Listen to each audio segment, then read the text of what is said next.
Hey folks, Blake here, and today I'm going to teach a beginner's guitar lesson on notes on the guitar fretboard and where to find them, and hopefully how to remember them. So we're going to cover standard tuning because that's what most things will be played in. So first of all, get a tuner to hand. There's lots of different types available. Here's one I've got at the moment. It's kind of a headstock tuner, you can see here. It's quite accurate and quite sensitive as well. And what we want to do is we want to tune our strings to the following notes. So this bass string at the top here should be an E. The next one should be an A. Then D. Then G. Then B. And then finally E. And the sort of mnemonic to remember this is elephants and donkeys, E, A, D, grow big ears, G, B, E. So another useful thing to know for tuning purposes, and also to know where notes are on the fretboard, is the 5th fret here, as shown by this inlet marking here. And if I turn the guitar to the side, you'll see it's the 2nd one here on the guitar board. So the first one is the 3rd fret, then the 5th, then the 7th, then the 9th, and then the 12th here. The 12th is represented by this double inlet dot, as you can see. So the 5th fret here, on every string apart from the G string, playing the 5th fret will give you a note that is the same as the open string below. So the 5th fret here on the E string gives us an A, like the open A string. The 5th on the A gives us a D, like the open D string. The 5th on the D gives us a G, like on the string below.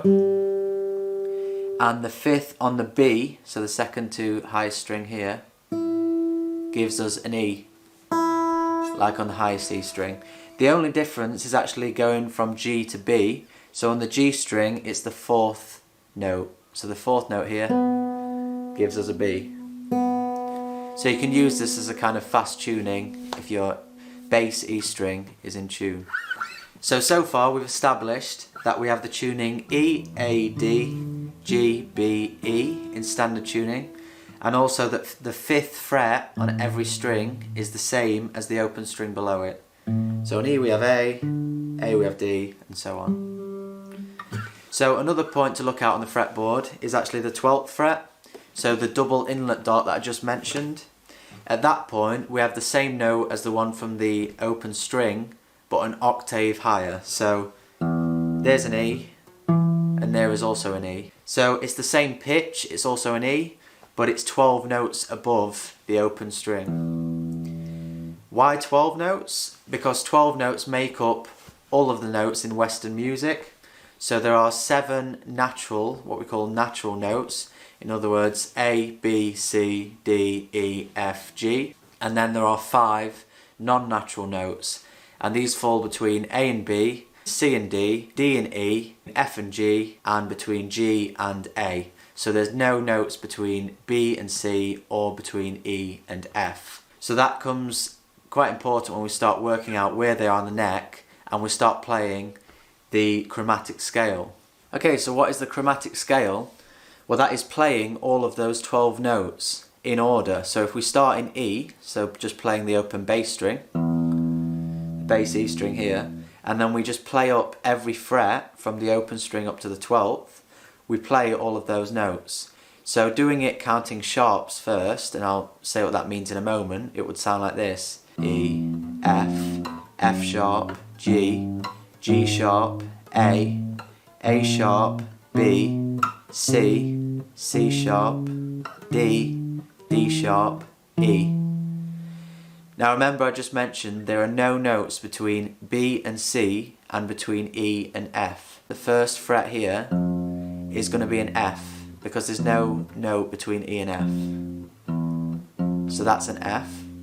Now we've just mentioned that on the 5th fret here we have an A. We have the same note as the open string below.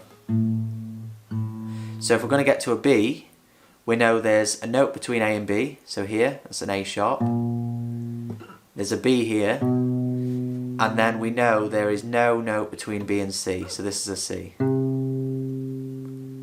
The third here is a G, and if you've got any experience at all with guitar, then you'll know that the open chord G is played here, with this finger on the 3rd fret being the bass note of the G.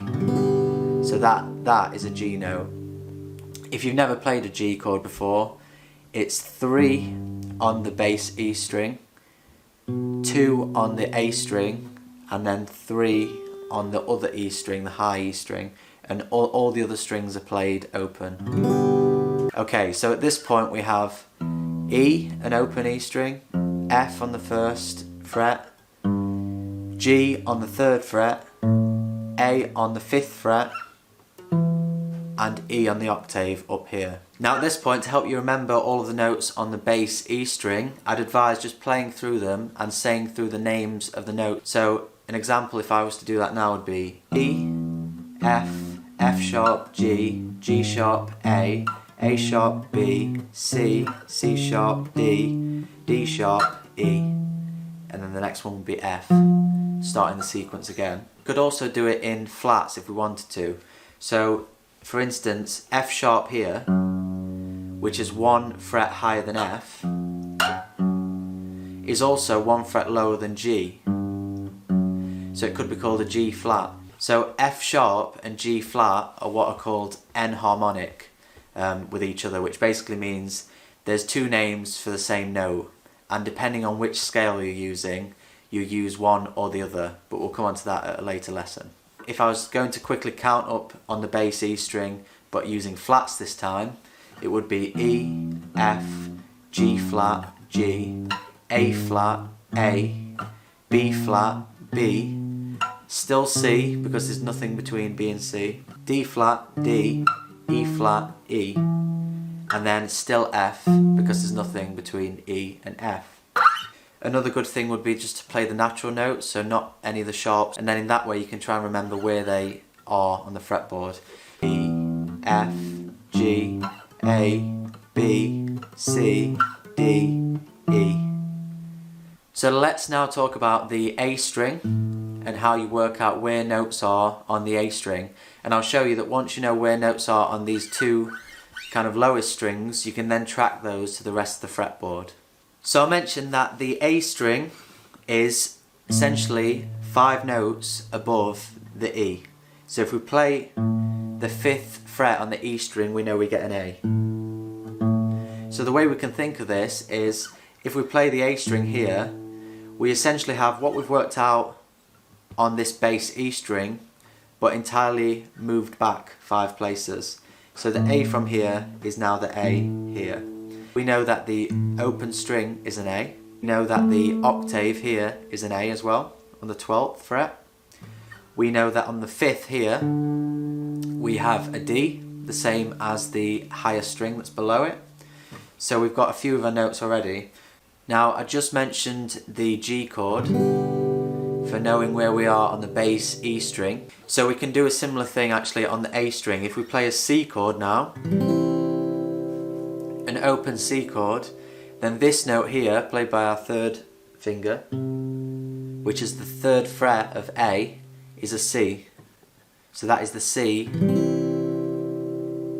root note of that C chord. And if you've never played a C chord before, you construct it like this. So your 1st finger goes right down here on the B string, and it is the 1st fret. Your 2nd finger goes up here on the D string, and it's the 2nd fret. And your 3rd finger goes on the A string, where I just mentioned, on the 3rd fret. You play all of the strings apart from the bass E string. You don't play this one, you play all the others. Okay, so at this point we know that an open A string gives us that sound. We have a C on the 3rd fret. We have a D here on the 5th fret, and right up here at the octave we have another A. Alright, so at this point we can use the same method we've just used for the bass E string to work out where all the remaining notes are. So once again, we know that there's no note between the B and C notes. So if we know C is here, on the 3rd fret of the A string, we know the one below it must be a B. So this is a B and this is a C. And we also know there's no note between E and F. So if we count up between them, we'll kind of work out where that is. So starting with A, we've got A here, then A sharp or B flat, remember. Then we've got B, then we've got C, then we've got C sharp, then we've got D, D sharp or E flat, E, F, F sharp or G flat, G, G sharp or A flat, and then A. So again, I'd advise that you could play through on the A string the chromatic scale, so all of the notes, and say out what you're playing. So A, A sharp, B, C, C sharp, D, and so on. And I'd also advise you to be able to play the natural notes and pick out where they are. So using the ones we've already done as a kind of help and a guidance, we have A, it's the open string, B on the 2nd fret, remember it's 1 fret lower than the C, C on the 3rd fret, remember from this open chord here, then we have D on the 5th, we know that because of the tuning, then we have E on the 7th here, we know there's nothing between E and F, so F is here on the 8th, then we have G up here on the 10th, and then we know that we have an A here on the 12th. So we've done the full cycle of the notes. And then we know that the next one, again, if we were to play the next B, it would be on the 14th. So 12 notes higher than down here on the 2nd. Alright, so the good news is, once we have kind of the notes roughly worked out on these two strings, the E and the A string, we can then actually apply that to the other strings.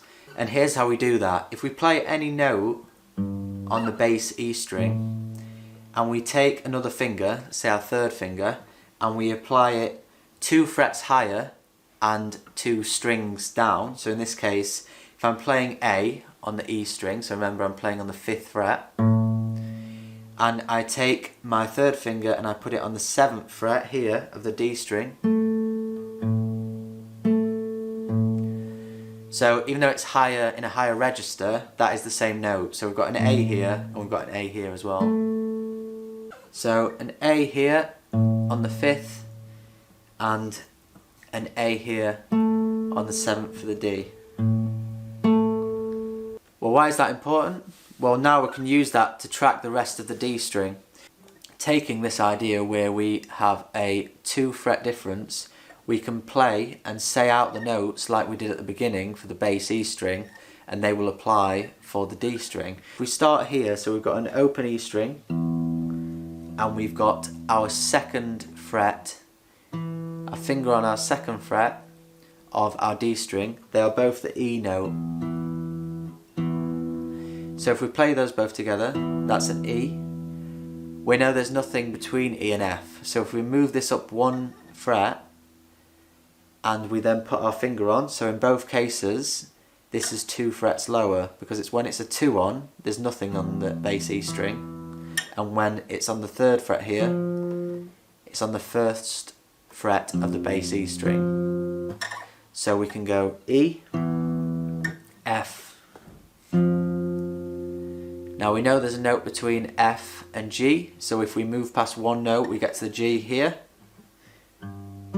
Remember, the open G string tells us that it's here.